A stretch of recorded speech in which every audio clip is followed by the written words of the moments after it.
छत्रपती संभाजीनगर जिल्ह्यामध्ये आता दुष्काळाचे भीषण चटके जाणवायला सुरुवात झाली आहे। सोयगाव तालुक्यातील सावखेडा गावामध्ये भीषण पाणी टंचाई निर्माण झाली आहे। गावकऱ्यांवर डोंगराच्या कपारीतून येणारं पाणी वापरण्याची वेळ आलेली आहे। ही दृश्य आपण पाहतो आहोत। सोयगाव तालुक्यातील सावखेडा गावातील ही विदारक दृश्य। कुठलाच पर्याय नाही का? नाही, कुठलाच पर्याय नाही आम्हाला। हेच पाणी पहिल्यापासून प्यायला जिऱ्याचंच पाणी आहे। त्याच्यात कुत्रे बसत्या, ते पाणी आम्हाला वरती नेणं पडतं। वरती हंडा घेऊन जाता येत नाही, कोणाची मान दुखती, कोणाची पाठ दुखती। तर त्याच्यामुळे काही हंडे पडून गेले वर जाता जाता। लहान लहान मुली पडत्या, म्हाताऱ्या हे पडत्या, महिला पडत्या, आम्ही पण पडतो।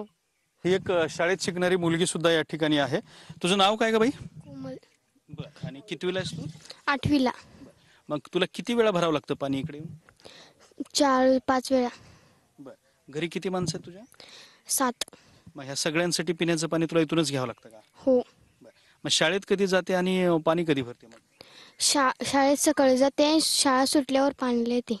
अच्छा, तर ही सुद्धा शाळेतली मुलगी आहे। तिला अभ्यासाचा वेळ पाण्यासाठी द्यावा लागतो।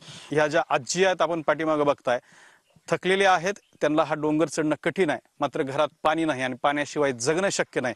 त्यामुळे त्यांना हा डोंगर चढण्याशिवाय पर्याय नाही।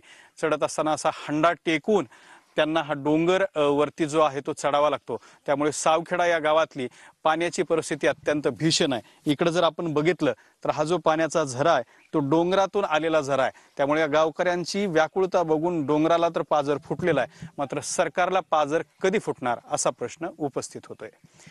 कॅमेरामॅन हर्षल सोबत दत्ता कानवटे, TV9 मराठी, सिल्लोड, छत्रपती संभाजीनगर।